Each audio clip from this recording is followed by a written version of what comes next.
Texas covers about 268,000 square miles. Most people picture the highways, the big cities, the oil money. They drive past everything else.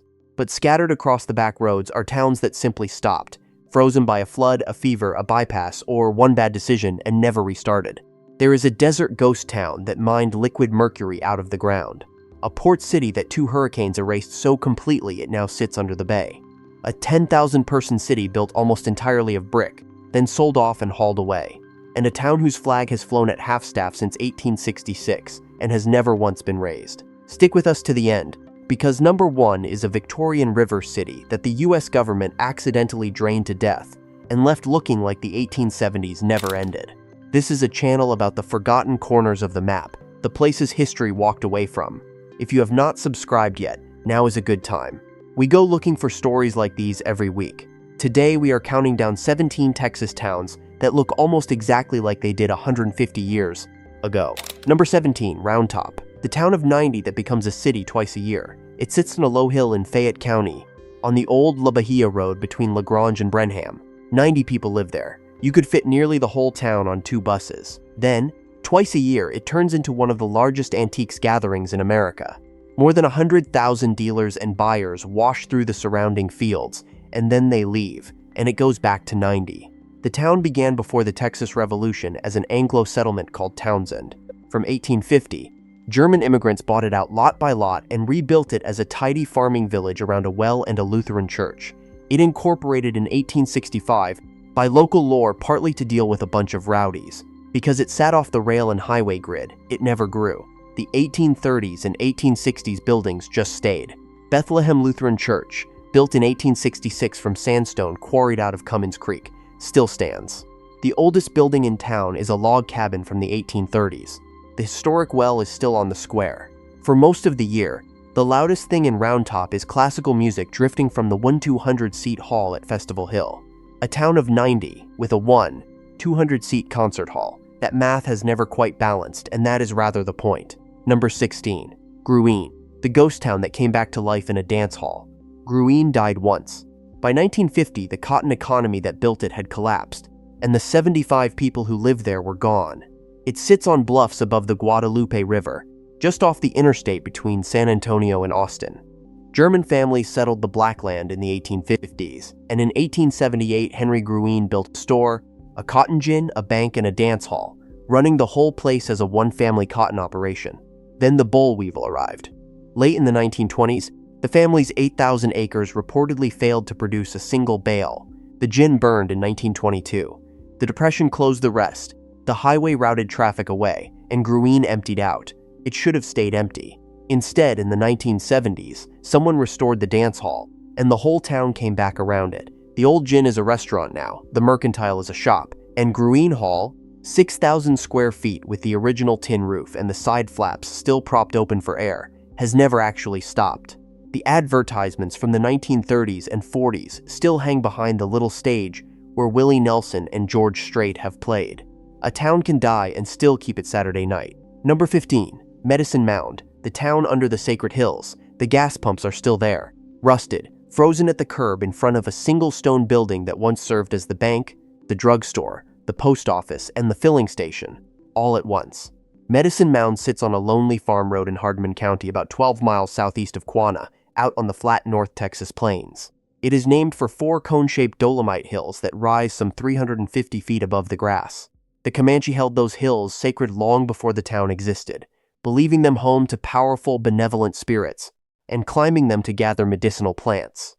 The town came later, in the early 1900s, built along the railway. At its peak, it had about 500 people, 22 businesses, and a newspaper called The Citizen, then U.S. Highway 287 bypassed it in the late 1920s, pulling the traffic away. A fire in 1932 burned most of downtown. By 1940, 6 businesses and a little over 200 people were left. The burned storefronts mostly never came back. 2 stone buildings still stand. One is now the downtown Medicine Mound Museum. The schoolhouse ruins and the old cemetery are still out there. The town faded. The hills did not. The Comanche Nation still returns to the 2 tallest mounds to gather plants and seek guidance. A pilgrimage that was old when those gas pumps were new and outlasted them. Number 14, Salado, where Sam Houston got run out of town. By local tradition, Sam Houston stood on the balcony of the Stagecoach Inn and spoke against secession, and the town ran him off for it. The same inn reputedly hosted Robert E. Lee and later Jesse James. These are durable Salado legends rather than documented fact, but they tell you what kind of place this was. A crossroads where everyone passed through.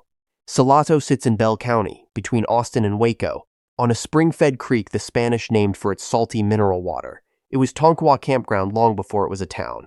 Organized in 1859, it became an unlikely oasis of culture on the frontier. Salado College opened in 1860, and the state's first Grange, a farmers' association, was founded here. The Chisholm Trail ran straight down Main Street. From roughly 1866 to 1885, cattle drives moved through the center of town, and the Stagecoach Inn, the oldest building still standing in the village, fed and housed the traffic. By 1884, Salado had about 900 people. Then the railroad chose somewhere else. The Gulf, Colorado, and Santa Fe laid its tracks through Belton and Temple, and the trade drained toward the rail towns. Salado fell to about 400 people by 1914 and 200 by 1950. The college burned more than once, the last time in 1924, and was left as a stabilized ruin in a park. The inn is open again, restored and back under its original name. The college ruins still stand among the oaks, and the creek still runs clear. A town that lost the railroad, the college, and Sam Houston, and somehow kept the inn that watched all three leave. Number 13. Bartlett. Hollywood's favorite time machine. When road closed signs go up around downtown Bartlett, the locals already know what it means. The cameras are back. Bartlett straddles the Bell and Williamson County line, about 24 miles south of Temple, out on the flat Blackland Prairie. It was founded in 1881 as a stop on the Katy Railroad and grew rich shipping cotton. That money built a downtown of substantial brick commercial buildings, grander, it turned out, than the town would ever need again. Because here is what happened next. Cotton crashed in the Depression, the local railroad went bankrupt in 1935, and Bartlett lost a chunk of its businesses and people almost overnight. Nobody had the money to tear anything down and start over. So the early 1900s streetscape simply stayed. The brick storefronts, the hand-laid brick streets from 1900, all of it, largely unaltered. That accidental preservation made Bartlett a ready-made set. The two-block commercial row along East Clark Street has played the past for 3 decades of film crews. Robert Duvall shot The Stars Fell on Henrietta here. Richard Linklater filmed The Newton Boys with Matthew McConaughey. Fear the Walking Dead came through. So did Taylor Sheridan's 1923. The district is about 88% original. People live here, businesses are reopening, the town is slowly being restored. But it still rents itself out as the 1920s whenever someone needs the 1920s. Most towns fight to look modern. Bartlett figured out it was worth more standing still. Number 12. Glenrio. The town the Interstate killed. Glenrio sits exactly on the Texas-New Mexico line, half in Deaf Smith County and half in Quay County out on the high, dry, windswept plains. And being split down a state line shaped everything about it. Here's the wild part. The gas stations were on the Texas side, where fuel was cheaper. The bars were on the New Mexico side, because the Texas county was dry. There was even a time zone seam running through the middle of town. You could buy fuel in one state and a drink in the next, on the same street. It started as a railroad siding in 1903 called Rock Island, renamed Glenrio in 1908. Then in 1926, Route 66 came through, and Glenrio reinvented itself entirely as a service stop for the Mother Road. Motels, diners, gas, a place to sleep. For decades, it lived on the people passing through. That was also the weakness. The railroad depot closed in 1955. Then Interstate 40 was finished in the mid-1970s and routed straight past the town. There was suddenly no reason to stop. The motels and diners went dark within a few years, and by the 1980s, 2 people lived in Glenrio. About 17 abandoned buildings still stand. The Texas Longhorn Motel and Cafe, the Little Juarez Diner, an old service station, the post office, and the original Route 66 roadbed running through the middle. The historic district was listed on the National Register in 2007. The signs still advertise rooms and meals to a road that no longer goes anywhere. Number 11. Chapel Hill, the stagecoach town a woman built. In 1847, a woman named Mary Holler laid out a town on 100 acres at the crossing of 2 stagecoach lines, halfway between Austin and Houston. She and her husband built a stagecoach inn at the junction, and the town grew up around it. One of the few Texas towns of that era founded and platted by a woman. It sits on the rolling Blackland Prairie in Washington County, in the heart of Stephen F. Austin's original colony, in country famous for its spring bluebonnets. Cotton and sugarcane made it prosper through the 1800s. Then the prosperity stopped. After 1880, the rail and crop economics shifted. The town slid into a long decline, and the building stopped almost completely. Which is exactly why the 1850s and 1870s homes, churches, and storefronts are still standing. There was never a boom big enough to knock them down. The Greek Revival Stagecoach Inn still anchors the Main Street Historic District, listed on the National Register in 1985. The town has 10 sites on that register and more than 25 state historical markers, packed into a community of a few hundred people. The local bank, dating to about 1907, is widely said, by the town at least, to be the oldest in Texas still operating in its original building. From the 1960s, Houston weekenders rediscovered the place and restored its homes, and a local historical society has guarded it ever since. A town that fell behind the times so thoroughly that the times eventually came back around looking for it. Number 10. The Grove. The town that saved its well and lost everything. It is one of the cleaner ironies in Texas. The Grove fought to protect the thing it loved most, and that fight is exactly what killed it. The Grove sits among live oak groves in Coryell County, about 16 miles southeast of Gatesville. It was settled around 1859 and named for those oaks. Wendish immigrants, a Slavic people from Central Europe, arrived from 1870, eventually folding into the German and then English-speaking community while keeping their Lutheran faith. By 1900, it was one of the most prosperous communities in the county, with general stores, groceries, and a couple hundred people. Then the state planned State Highway 36 through the area in the 1940s. The townspeople had a beloved community well at the center of town, and they fought to keep the new road from disturbing it. They won.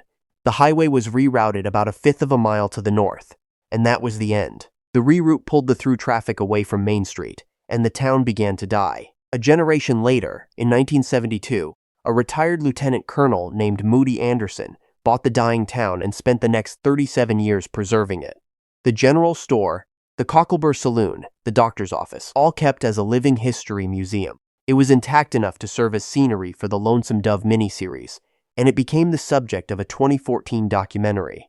Today there is a church, the preserved storefronts, and a handful of residents. They saved the well. The well is still there. So is almost nothing else. Number 9. Independence. 4 columns of a vanished university. On a low hill in Washington County stand 4 stone columns, open to the sky, holding up nothing. They are the last real piece of the original Baylor University. Baylor was chartered by the Republic of Texas on the 1st of February 1845 and opened here in Independence the following year. For 40 years, this was its home. A men's campus on one hill, a women's campus on another. Separated by a creek the students nicknamed the River Jordan. The town was ambitious, and for a while it had the oldest university in Texas to prove it. The columns belonged to the Baylor Female Building, built in 1857. After Baylor moved to Waco in 1886, the abandoned campus was slowly picked apart. The building materials carried off and reused around town, and a fire later gutted what was left of the main building. 4 columns and a stone archway survived. That is it. The town has another claim. Sam Houston moved to Independence in 1853 so his children could attend Baylor, and he worshipped at the Independence Baptist Church, organized in 1839, the oldest continuously active Baptist church in Texas. His carved initials are still in one of the pews. A later Baylor president, G.W. Baines, was the great-grandfather of President Lyndon Baines Johnson. Today the site is Old Baylor Park. The columns, the stone ruins, the markers, and the still-standing church. Texas's first university left town in 1886, and all it forgot to take were 4 columns and the seat where Sam Houston used to sit. Quick pause. If you are finding these stories worth your time, a thumbs up genuinely helps more people find them. And I want to hear it in the comments. Of everything so far, which town would you actually drive out to see? We read them. We have 8 towns left, and this is where the list starts to get heavier.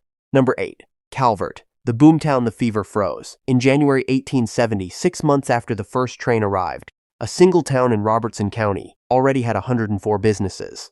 Calvert had grand hotels, an opera house, and by 1871, it claimed the largest cotton gin in the world. It had appeared almost overnight.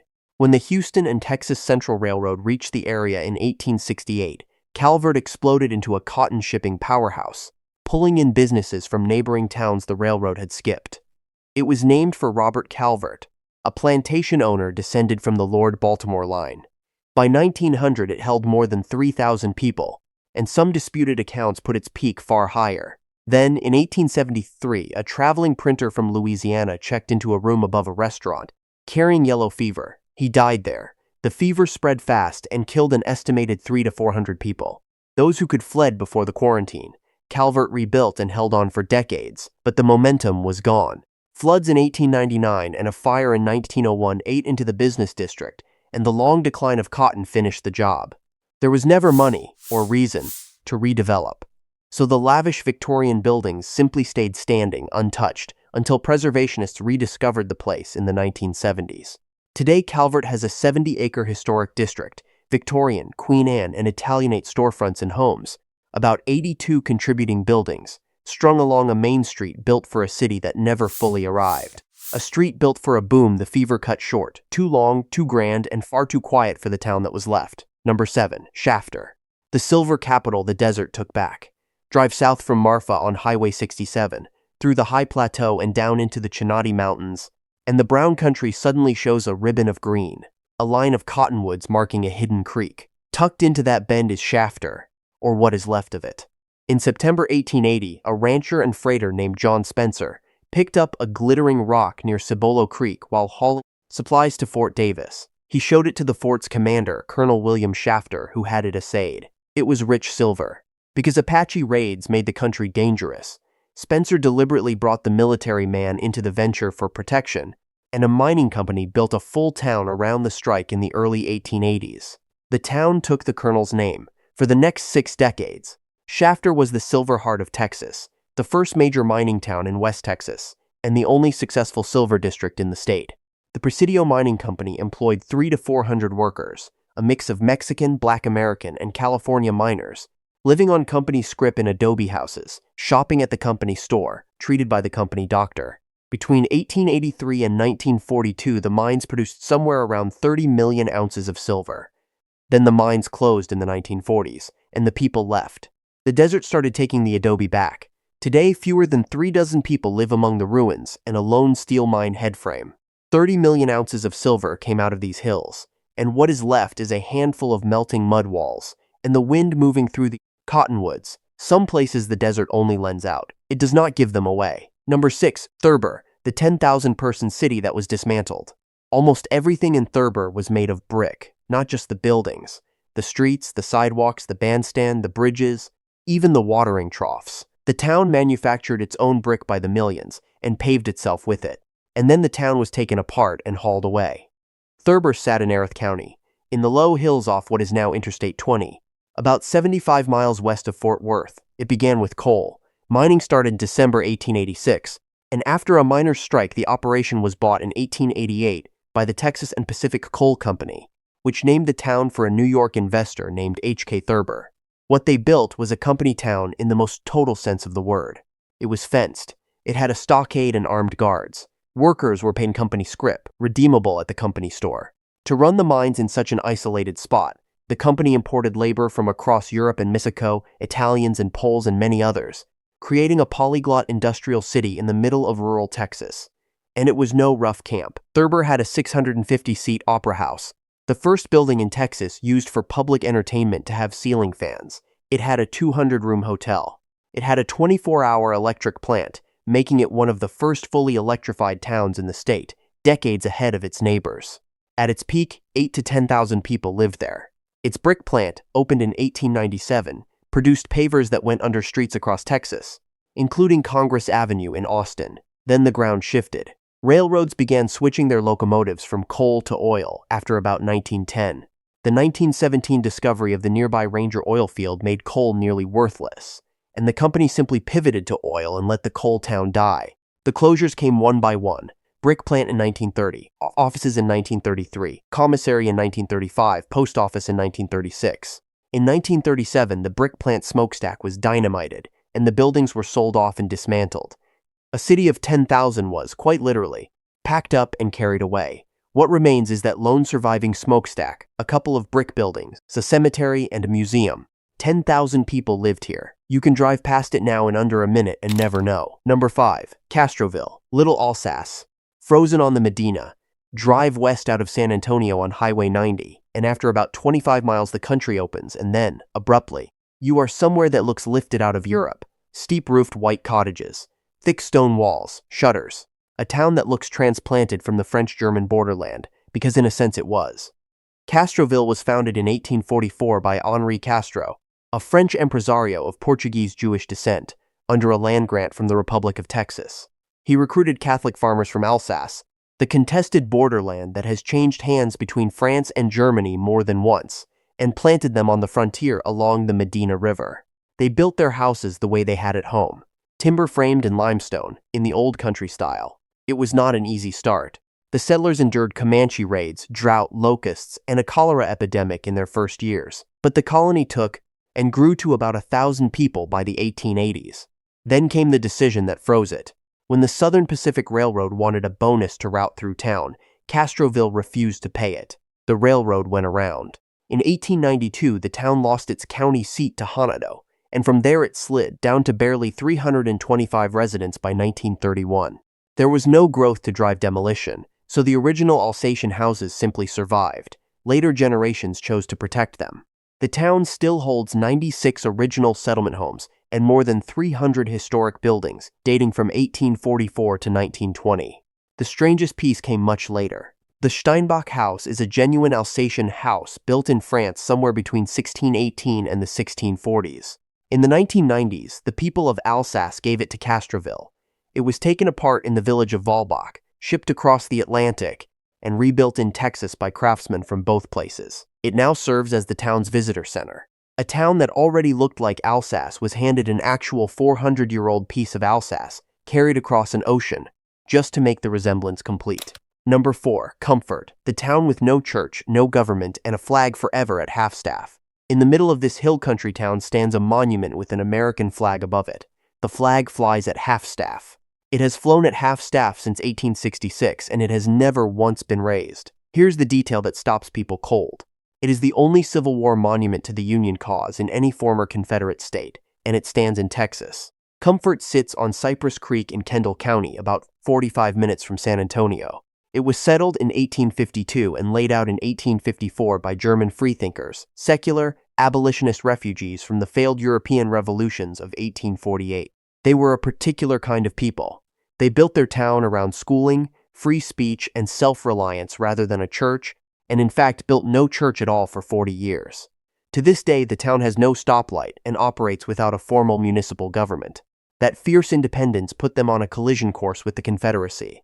When Texas seceded in 1861, Comfort settlers refused to swear loyalty oaths. In 1862, about 70 of them tried to escape to Mexico rather than serve. Confederate forces caught them at the Nueces River and killed them. It is remembered as the Nueces Massacre. In 1866, the survivors raised the Troyer Union Monument, loyalty to the Union over the dead. It is the oldest Civil War monument in Texas, and the flag above it has stayed at half-staff ever since, in permanent mourning. The town itself is one of the most intact 1850s German settlements in the state. More than 100 limestone and timber-framed buildings survive from the 19th and early 20th centuries. Designed in part by the architect Alfred Giles, lining streets of unpainted stone, most towns bury their grief and move on. Comfort raised a monument to a group of murdered men, lowered the flag, and then left it there for 160 years, so that no one could quietly forget what that stubbornness cost. Number 3. Terlingua, the Quicksilver ghost town at the end of the world. The cemetery comes first, for most people. A little over an acre of bare desert ground, scattered with hand-built stone grottos and simple wooden crosses, baked under the sun at the edge of Big Bend. Many of the people buried here died in the boom years between 1903 and 1940, in mine accidents, and in the influenza epidemic of 1918. Because Terlingua was built on liquid metal, the canyons around Terlingua Creek hold cinnabar, the red ore that yields mercury, also called Quicksilver.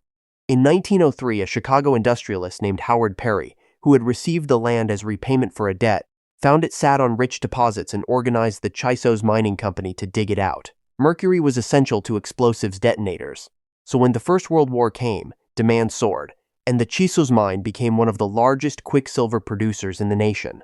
Beneath the surface ran some 23 miles of tunnels. Around it, Perry ran a company town of up to 2,000 people. They were paid in scrip, shopped at the company store, and lived in housing segregated by ethnicity. Mexican laborers east of the commissary, Anglo workers to the west. Perry himself watched over all of it from a Moorish-style mansion on a hill. Then the market broke. After the war, mercury demand collapsed, and on the 1st of October 1942, the company went bankrupt. The mine stopped producing by the end of the Second World War. Almost everyone in town had depended on it, so almost everyone left. The ruins are still out there in the Chihuahuan Desert beneath the Chisos Mountains. The company store, the miners' stone huts, the old jail, Perry's mansion looking down on all of it. Decades after the town died, artists and desert dwellers drifted back, and a small community lives there now around a theater and a famous chili cook-off. Perry's mansion still stands on its hill, still looking down at the workers' ruins, keeping watch over a town that has been gone for 80 years. Number 2. Indianola, the Texas city that vanished into the sea. There is a statue near the shoreline of Matagorda Bay, a figure of the French explorer La Salle facing the water. Behind it and beneath the shallow water is a city. Indianola is gone. Not faded, not shrunk, gone, and it was not a small place. Founded in 1846 as Indian Point and renamed Indianola in 1849, it became the second busiest port in Texas, behind only Galveston. It was the seat of Calhoun County, and by the 1870s more than 5,000 people lived there. It was a gateway. Tens of thousands of German, Polish, and Czech immigrants first set foot in Texas at Indianola before fanning out into the hill country and central Texas. Here's the thing. Some who watched it grow believed it might one day rival Houston. It was a place of firsts and oddities. It was the U.S. home port for the Army's camel experiment of the 1850s, when the War Department imported camels to test them as desert pack animals. The world's first shipment of mechanically refrigerated beef left Indianola for New Orleans by steamship in July 1869. Then the Gulf turned on it. On the 15th and 16th of September 1875, a hurricane drove the waters of the bay through the streets. It killed somewhere between 150 and 300 people and left only a handful of buildings standing. The town, stubbornly, rebuilt. Smaller, but it rebuilt. 11 years later, it happened again. On the 19th and 20th of August 1886, a second, worse hurricane struck, followed by fire. This time the town did not come back. By 1887 it was abandoned, and Galveston took its place as the great port of Texas. Slowly, the bay crept in over the town site. Today there are a few foundations, a cemetery, some historical markers, a weathered camel marker, and the lone statue of La Salle facing the water. A city of 5,000 that thought it might become Houston. The courthouse, the main street, the wharves, all of it is out there under the bay now, visible only when the water runs low. Number 1. Jefferson. The queen of the bayou the government drained to death. Walk into downtown Jefferson on a misty morning, and the first thing you notice is the quiet, then the brick. Red brick storefronts with wrought iron balconies line streets that were laid before the Civil War. Spanish moss hangs off the cypress trees down by the water. A horse-drawn carriage moves over the brick, hooves echoing, because that is still a normal way to see this town. The bayou slides past, slow and green and barely deep enough now to float a bass boat. Everything looks like the 1870s decided to stay. And the strange part is that this is not a restoration, and it is not a theme. It simply never changed. Now the explanation. Jefferson exists because of an accident of nature. For centuries, an enormous logjam called the Great Raft clogged the Red River and backed water up into Caddo Lake and Big Cypress Bayou, raising the level just enough that steamboats could push this far inland. That made Jefferson, named around 1841, the westernmost head of steamboat navigation in the region. The first steamboat reached it around 1843. By the early 1870s, it was one of the largest cities in Texas, second only to Galveston in river shipping, the great inland port for all of northeast Texas. The numbers from its peak are staggering for an inland town. A single export record from 1872 lists more than 76,000 bales of cotton, along with hides, wool, and cattle, and 226 steamboat arrivals in that period alone. Glamorous steamboats came up from New Orleans and St. Louis carrying immigrants and goods, and went back downstream loaded with cotton. The town built itself a graceful Victorian downtown to match its wealth, and because no Civil War battle was ever fought here, those buildings came through intact, and then the government killed it. Not on purpose, which is what makes it remarkable. The U.S. Army Corps of Engineers set out to clear the Great Raft from the Red River to improve navigation elsewhere. They succeeded. And when the raft came out, the water that had been held behind it for centuries drained away. Caddo Lake dropped. The bayou dropped. The steamboats could no longer reach Jefferson. The port that the town's entire economy rested on simply stopped working. The boom ended almost overnight. The last steamboat ran in 1903. The people who would have torn down the old buildings to put up bigger ones never had a reason to, because there was no more growth. So the city stopped, frozen at the high water mark of its own wealth. Today, Jefferson is a living town of about 2,000 people that has kept, by most estimates, roughly 90% of its original 1800s buildings, one of the most intact 19th century townscapes in the South. Wrought iron storefronts, historic homes and inns, Bayou boat tours, and a newspaper, the Jimplecute, whose name has outlived the boom that created it. A river city that the federal government accidentally unplugged, and in doing so, preserved more perfectly than any restoration ever could. They drained the water away, and the 1870s had nowhere to go, so it stayed. 17 towns, and what connects them is not fame. It is the moment each one stopped. A fever, a flood, a missed railroad, a cleared logjam. For me, the one that stays is Jefferson, a whole Victorian city that the government drained by accident and froze in place without meaning to. If one of these surprised you, or if there is a Texas town we missed, tell us in the comments. And if you like these forgotten places, subscribe. There are more of them out there than anyone thinks.